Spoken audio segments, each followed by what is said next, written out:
Hi, my name's Ian Wallace. Welcome to the next interesting podcast of the Messed Up Counsellor. Today, what I'm looking to talk about, share, is around sex and intimacy. When I work with this in the room with clients, couples usually, where the relationship is maybe degenerated into some kind of awkward arguments, disagreements, different aspects of relationship connections, whatever it is, usually at the back of it, there'll be something around their sexual intimacy in the relationship. Now, that's not necessarily at the forefront of what we talk about. That might be a part of the process, but it's usually in there somewhere. And when I do counselling training and we're talking about sex and intimacy within counselling couples, I always sort of say to them, you need to bring it into the room. Because if you don't, usually the person in front of you won't. And certainly with couple work, it's usually always a feature somewhere. But it's not always usually about intimacy and sexuality, which might surprise you. So when we say that to counsellors in training, and we say, right, okay, you need to actually in the first or second session with couple work, bring that in as an exploration. Saying, well, if at any point in time we need to talk about the sexuality of your relationship or the intimacy of your relationship or anything, then I'm quite happy to do that. And you'll be surprised at how many counsellors, when I say that, get very embarrassed, very upset, and kind of like go underneath the covers kind of process. And it's really interesting. And it's interesting in the room to work with it, talk about it. It's interesting to see people who should be okay about talking about these kind of things, certainly couple counsellors, feel very uncomfortable. But it's also interesting that whenever I do anything around sex or intimacy in my podcasts, then it usually gets the highest viewing, which is quite interesting. So what we're looking at today within the intimacy and sexual connection in a relationship, how it might be masking a process of feeling not powerful or not in control. A lot of people will come to me in couple work and they will at some point bring in their intimacy or their sexual relationship, sexual connection.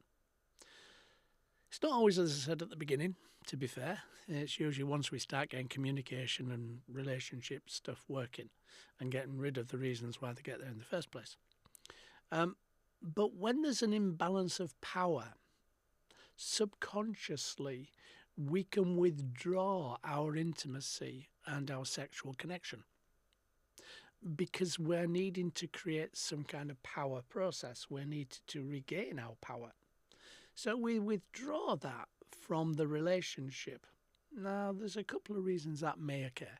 One is that in the relationship, there's a feeling of no voice, not being respected or valued.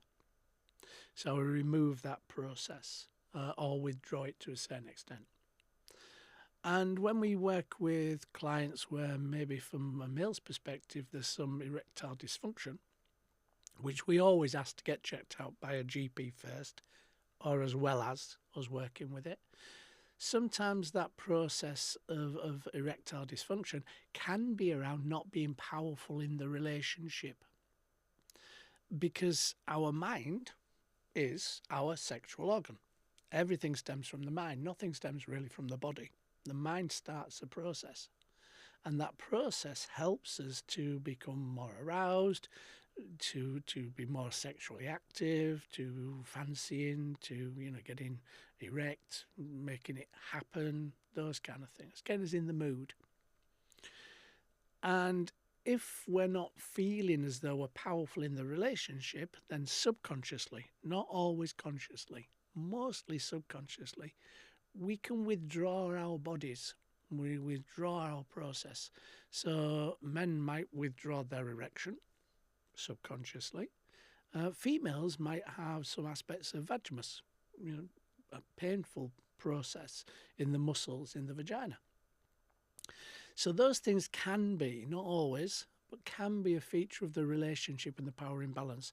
We always ask people to get those things checked out by a medical professional. We don't and can't work with that. If there's a medical issue, then nothing we do in some psychological process would change it naturally. So things need to be checked out. So if you are working as a counsellor, you do come across these situation scenarios in your work, then always ask the clients to go and get a checkup from their GP, because there could be something happening which is a physical process, not an emotional process. It can be both sometimes.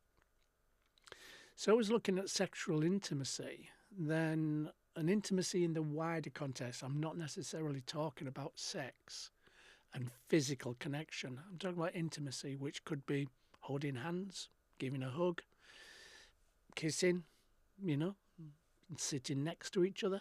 Those are all intimacy. Buying gifts, they're all intimacy, in a sense, between a relationship partner.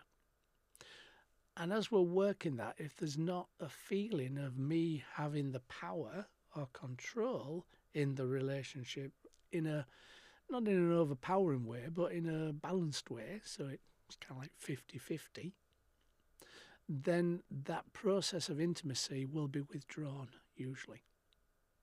So when we're working with it, we always look at that aspect of the relationship. What is the power? Is it balanced? Does each person feel like they have a voice and they have a feeling of being respected and valued? Because obviously those things come into it. Because with intimacy and certainly sexual connection, there's a lot of trust. We need to trust the person we're with, usually. And that process will help by discussing it, by looking at it, by kind of talking about these aspects and these situations. When we get people who are utilising porn or utilising escorts or those kind of situations, then usually, again, it's about a feeling of not being powerful enough, which might sound a bit strange. But if you can think of it as the aspect of the connection, whether it's porn on a computer or whether it's a physical connection with somebody, then those aspects are about saying, okay, I'm in charge, I'm in control, I'm in charge of the computer, I can see what I want to see, I can go as far as I want to go, I can turn it off, basically. And the same with working with somebody that you're hiring for sexual intimacy. You're usually in charge and control by the very nature you're paying for it. So there's a lot of power and control processes in here, which initially most people don't even think of. So when we're looking at that and working with the relationship and working with the understanding of the intimacy, it's helpful to separate the two things. It's helpful to separate sex from intimacy, because they are really, really different. They can be connected, obviously, and one follows the other sometimes, most of the time, but they are different aspects. So in a relationship, when we're working with a couple, we're trying to build the intimacy. We're trying to build the connection, emotionally as well as physically. But if it starts with the physical, it probably will not work for a lot of people.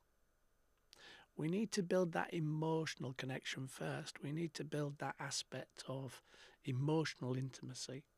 And then that will usually connect to physical intimacy. Then that will usually connect to making love, which is massively different to having sex. Whenever I've worked with a couple and we've been working on these kind of situations, then I always kind of say to the males, would you rather make love or have sex?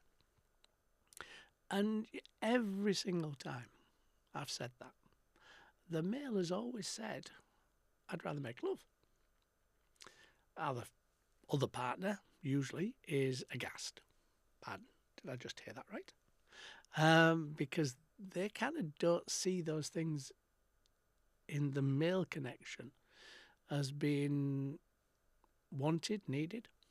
But for a lot of men, and I'm a man, I can say this, we don't necessarily know the difference. We don't know what those aspects of difference are between having sex and making love. They kind of get corrupted. They kind of get overlapped. And sometimes it's not in our growing up process of understanding, even sometimes.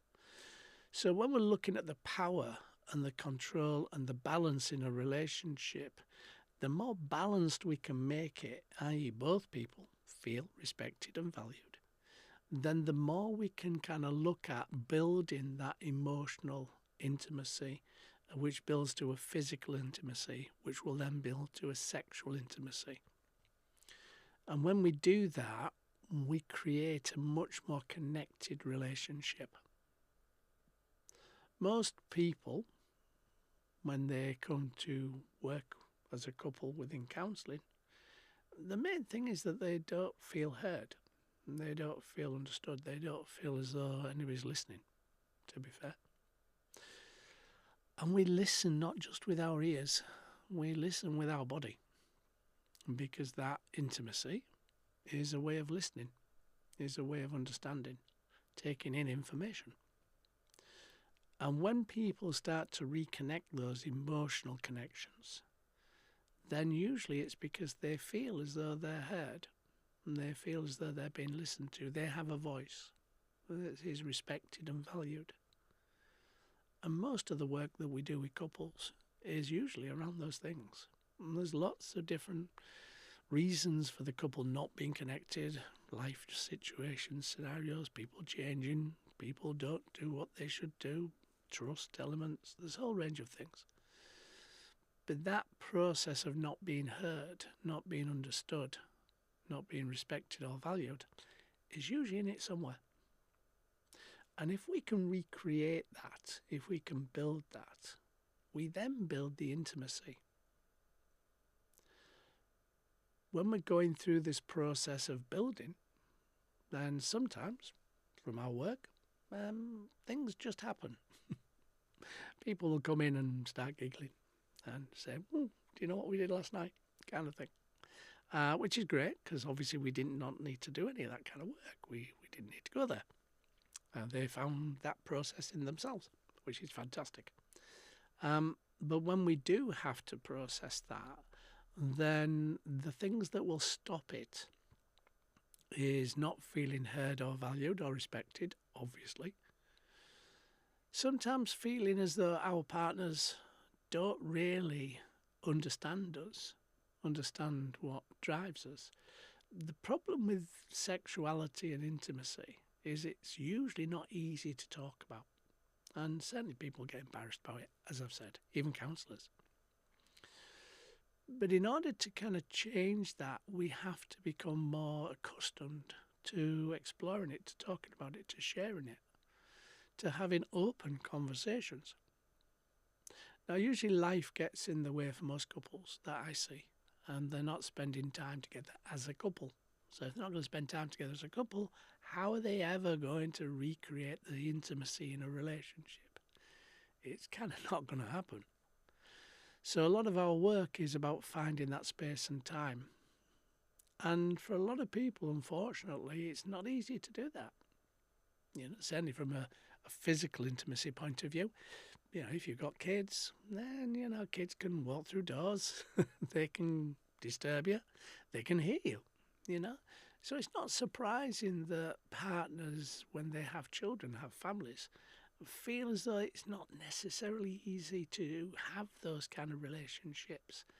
But intimacy, definitely, is usually a big part of a relationship. It's where we get closer, where we feel connected, usually. But in these aspects of life nowadays, which is massively busy, and people don't get a chance to spend time together as they should, then how can we expect that relationship to really work from an intimacy point of view? Because there is no time. Most people, within the sexual aspect of the relationship, they get together, they know each other's bodies, they know which pieces turn each other on fairly quickly, and they go through that process and they make that happen.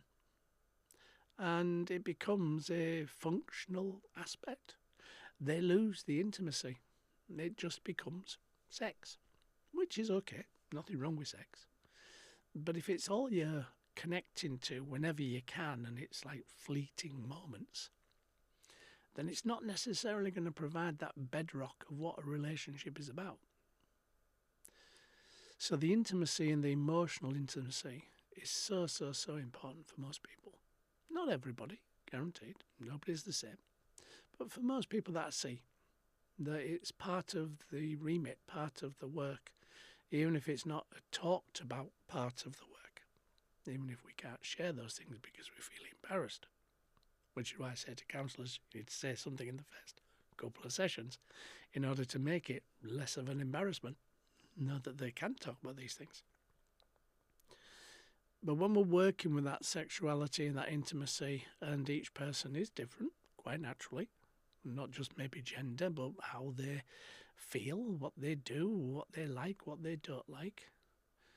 There's aspects of building that awareness, building that conversation, building that openness to discuss things that most people find it hard to discuss, to be fair. But as we're going through that process, know that with those things, those emotional intimacy is usually the first aspect of rebuilding. When we're going through that building of that emotional intimacy, we need ways to connect to it. We need time to connect to it. We need understanding, connect to it. We need to talk about connecting to it. And that isn't easy for a lot of people. And young people as well. Whenever I've worked in schools, teenagers, their idea of a sexual relationship is usually being got from pornography, which is not usually intimacy. It's usually just raw sex, usually, and much more of a power base for one partner or the other.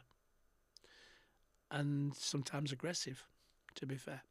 It's not usually a loving, bonding, intimate kind of process. So I find a lot of younger people really don't understand what that even looks like, because they have no way of knowing, really. They may not have been taught about these processes in their growing up process, They might have done some at school if they're lucky. More so nowadays, because schools usually start talking about relationships instead of just sexual education. And they kind of bring it into a wider scope, which is really good. But anybody kind of like upwards of 20, up to about 35, probably didn't get that, to be fair, because it wasn't really dealt with.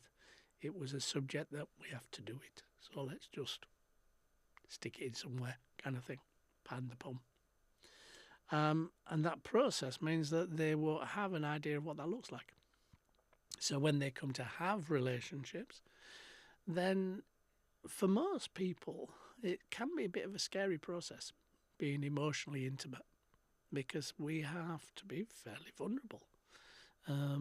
We have to give up some of our feelings and emotions to another person, not knowing if they're going to respect or validate them. So that can be really hard for human beings. And there's a possibility of rejection, quite naturally. So those fears, worries and concerns are usually a part of what we do. So when we are working with sexuality, sex and intimacy, it's usually starting with that emotional connection. We start talking about feelings, emotions, things, ideas around that, trying to get to understand each other, how we see the world, how the world ticks, so to speak. And then we build that to intimacy. And then that usually builds to a sexual intimacy and making love. So as you're going through this process, as you're watching this podcast, don't think it's wrong to have these ideas. Don't think that you're wrong to want those kind of things, because you're not. It's part and parcel of any relationship. And it should be part and parcel of any relationship. But if it's become a process where we don't feel connected, we don't feel we have time, the relationships become functional, jobs get done, kids get looked after, work happens, money comes in, all that kind of stuff, then see whether or not that bit that's missing is important to you. And if it is, talk about it with your partner. Talk about it with the people close to you that you would like to have that relationship with. But not in an accusing kind of critical way. We're not doing this, you're not doing that kind of way. Talk in a much more open way about what you like, what you don't like. Try and give each other space and time to do that without it being a blast of, you need to do this or you need to do that, or I'm not happy because you don't do this, that, and the other. Those things will not create an intimacy. An intimacy is created by both people wanting to be intimate, obviously, emotionally intimate or physically intimate, but also feeling as though their voice is heard and they're respected and valued. And if you can create those environments, then you're more likely to get a better relationship process happening. Everything can be salvaged. Doesn't matter what's happening with us. Things can change. We just have to understand why it isn't the way it should be and put in place processes to help us come together, help us talk, help us share, help us feel respected and valued. But don't sit in silence, because that won't help. You need to be able to share that. Now, if that's not good enough to share together, if you don't feel you can do that together, you don't feel safe enough to do that together, whatever, then by all means, have a conversation with a couples counsellor. If it's a physical process of intimacy, the relationship is good, but you've just lost touch with each other, then a PST therapist, a psychosexual therapist, would be helpful, who are usually relationship therapists as well. So they kind of usually start the process and then move on to some kind of reconnection process. But don't sit in silence, as I've said. Talk about it, share it, try and find it. It's important that we have those kind of connections. Hopefully that's been interesting. I'm looking forward to it to being one of the most viewed podcasts that I've done, as is usually the case. And don't sit in silence, as I've said. Share, talk, connect, get help if you need it. And if you know anybody else that is having problems within their intimacy, then give them this podcast. Let them have a look at it. Hopefully it will make sense and it won't target or make anybody feel as though they're wrong, because you're not. My name's Ian Wallace. I'm the Messed Up Counsellor. Take care. Enjoy.